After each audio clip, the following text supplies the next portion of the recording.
peppers are doing great. I've got some I need to pick down there, it looks like, that are ripe. They turn that really pretty orangey peach color. So they're doing really great. Oh, I should have watered this one yesterday and I forgot. I'll do it today. I watered about half of everything here and I started mowing the yard a little bit too, so they're looking good. Tithonia is also looking really good too. It's been very prolific. I'm gonna have to gather some seeds. Some of these seed heads are ready to gather up here. Got some pretty zinnias blooming too over here. Johnson grass grew up around the outside of this bed. Got some really pretty zinnias of different colors. I planted all different colors, but the pink ones seem to be doing the best this year. Here's some little tiny white ones. A couple of pink ones. Yeah, looking good. Good morning. It is Tuesday. It is the 30th of August, and I did not sleep too well last night, but that's okay. I did what I call sleep hard, which meant I slept, but I'm sore today. I felt like I was, you know, that feeling where you're feeling like you're just getting pushed down in the bed. Anyway, I am working up some hot pepper jelly here that I have had on the go for a while. I had stuck it in the refrigerator and had not finished processing it, so I'm going to work on that. And once I get that in the canning process, I'm going to do some work on one of my classes and then work on my book for a little while. And then I want to try to make myself a shoe bag. I found a couple of online patterns because I want to try to make it heavy enough that I can put some of those boots in it.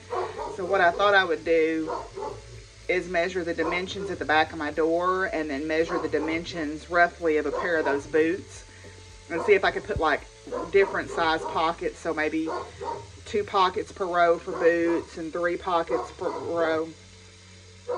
Ears. For other, you know, for maybe my Converse. I don't know. We'll see. I've got some fabric that I can play around with and everything. But anyway, I'll show you my hot pepper jelly. Okay, so this is it. This has got a foam on it. Usually when you make jelly, it makes this foam on the top of it. It's all different kinds of hot peppers, including Carolina Reapers. And it's got a little bit of mint in it. And I'm going to put a little bit of balsamic vinegar in it to brighten the flavor up. And I call it Devil's Dominatrix. Because a friend of mine makes this stuff called Devil's Mistress that they put habaneros in. So I figure if it has Carolina Reapers in it, it's one step above that. Okay, well, I've got them in the canner. I only got 4 half pints, but I knew I wasn't going to get much out of that batch. But luckily, I have these. Oh, it steamed up my camera. I have these, and I can go pick more and make more if I want to. Okay, so I'm pulling it out of the canner here. Oh, I fogged up my camera again. I let it process. These are half pints. So I let them process for 20 minutes. And they've got a 1/4 inch head space on them. So I'm going to sit them here and let them cool and listen for those pops. That's how you know it's sealed. The other thing you'll do is after it seals, after they cool, you'll push down on the lids. And if they move, they're not sealed. So, but you'll hear that little ping or that little pop. These have already popped. I was trying to catch it on video, but I missed it. But these are ready to cool off, and then I'll put them up tomorrow. I'll take the rings off of them because I don't store them with the rings on, and I'll put them up to use for whatever. Hi, Prince Willie. You got your own chair, and you got my seat cushion, didn't you? Because you wanted it. Yes. Him got his seat cushion. Got Mama's seat cushion. Good boy. He's a good boy. Oh, hi. Hi. Well, she's here.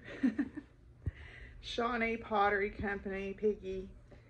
My grandma on my mom's side had a piggy bank that looked like this. It's one of the only things that I had of hers. And it got broken a couple of years ago. I mean, like shattered, broken, like unrepairable. So I decided I would buy another one. You know, if I can't have that memory, I can at least have, if I can't have the bank, at least I can have the memory that goes with it when I see this one. So I actually got a smaller one too. So now I have a mama and a baby. I guess it's kind of foolish to buy things like this, but you know, those memories matter to me, and as long as I'm alive, that which remembered lives. And you know, someday I'll be gone, and no one will remember the piggy bank story, but while I'm alive, that which is remembered lives. So I got my piggy bank, and I'm going to put her in a safer place than she was before. So hopefully she will not get broken. Well, now Mama and Piggy, maybe Piggy, are happy here on my oddities shelf. Y'all saw me clean this out. Just a few little background things that are on this shelf. These old prescription card boxes were actually, Miss Betsy gave me these.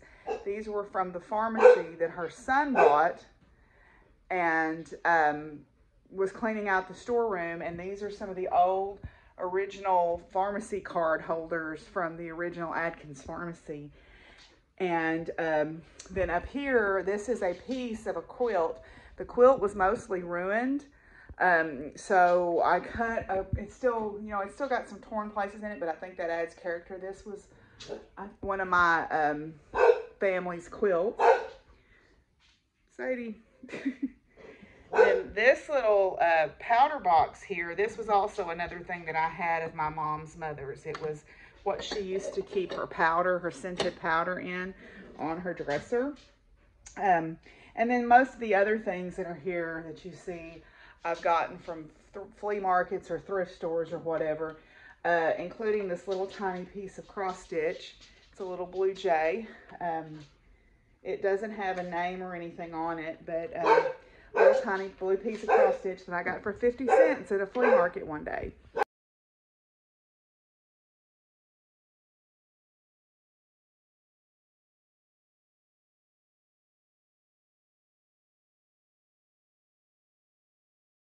Okay, so I got the tabs put on, I got it sewed up, and now I'm making pockets.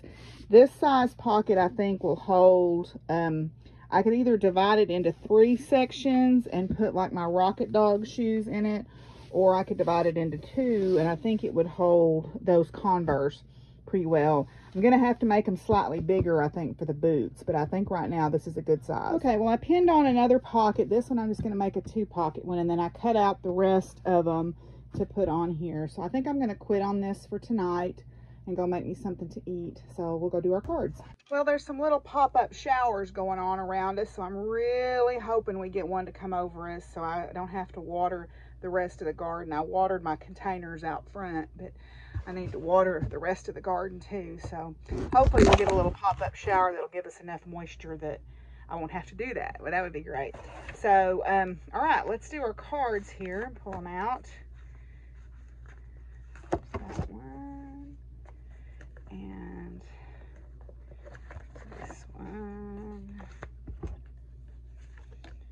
Okay, so we're going to do 2 more out of the Believe in Your Own Magic deck, and then 2 more tomorrow, and we'll be to the end of the deck at the end of the month. So that worked out really good. Okay, so let's see, we are on Homeward. Homeward, take yourself out on a date. Slow down. It's time to press pause and contemplate the next leg of your journey. It's in those solitary, introspective moments where we learn the most interesting and eye-opening things about ourselves. Take yourself out on a date of sorts, even if it's just a quiet and cozy night at home. Enjoy your own company. And I really think that the pandemic, having to be, you know, put the world on pause, that did that for me. And I reevaluated what it was that I wanted to be, you know, who it was that I mean, I don't think I changed who I was, but I began to express myself outwardly, and that truly was liberating for me. So, okay, the next one is Spaceship. Don't be afraid to sing. You have been made to believe that your voice, that your unique point of view in this world isn't worth very much. Let me tell you, that couldn't be further from the truth. Your words are worth all the stars in the night sky, so don't forget to sing whenever you have the chance. Your voice is powerful enough to sink a dozen spaceships. And I definitely know that, especially as women, you know, or feminine presenting people or non-binary people in this world right now, they're trying to silence our voice. And the reason they're trying to do that is they're afraid of our power. So don't ever forget that. Okay, so then let me put these away, and then we will be ready for the power of flowers. So the power of flowers this week, or this time, is violet. Violets are delicate perennial flowers producing long-stalked runners called stolons. The heart-shaped leaves clustered in rosettes seem to hug the earth. As an elixir, the violet is especially attuned to highly evolved and fragile souls, those with acute sensitivity to their surroundings. Its essence helps us stay true to ourselves and open to our environment, protecting us from the seduction of fear, denial, and addiction. The violet's heart-shaped leaves attract a quality of sweetness which it offers to humanity through its delicate scent. Perhaps no creation myth has been more damaging to women and the feminine principle than the story of Eve in paradise. Her story must be retold, minus its patriarchal trappings. Okay, and this new story must be deeply implanted in the hearts and minds of humanity so that ultimately we may achieve the true balance of masculine and feminine principles. Eve was once known as the goddess of all living things. It is said that she wove the material of the cosmos into her various offspring, each of whom embodied something of her inner life and purpose. The world tree from which she allegedly ate was heralded by the ancients as the symbol of spiritual equilibrium and immortality. Eating from the tree, Eve nourished herself with nature's love for her and for all humanity. So, no. The tree of good and evil, no, that's baloney. I don't even when I was following a Christian path, I didn't buy that women somehow caused all the problems. Of course they want us to think they did. Haha. An inverted heart-shaped violet leaf representing devotion and transcendent wisdom covers Eve's heart. She has come to you today to offer you the opportunity for true liberation at all levels. You are invited into Eve's sacred garden, where you too may attune to the callings of your own life's mission. This is your opportunity to consider how you might weave the world as you become one with the awareness and unfolding of the new feminine consciousness.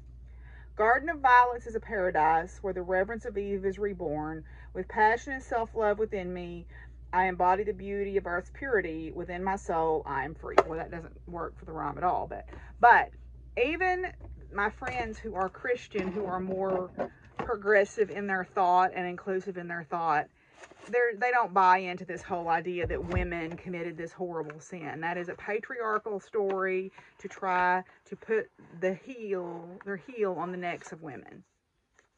No. No. You know, even my friends, and I believe there's a little truth in every path. We've talked about this before. I have no problem with Christianity and the concept of the living, breathing Christ. I think he's probably a really wonderful person. But this Christian nationalism we've got going on in the U.S. right now, oh no. No. Jesus don't want that for a sunbeam. Oh no. No. But anyway, so I am going to hope for rain, and I am going to go fix myself something to eat, and tomorrow will be our last day together, so I will talk to you then. Bye.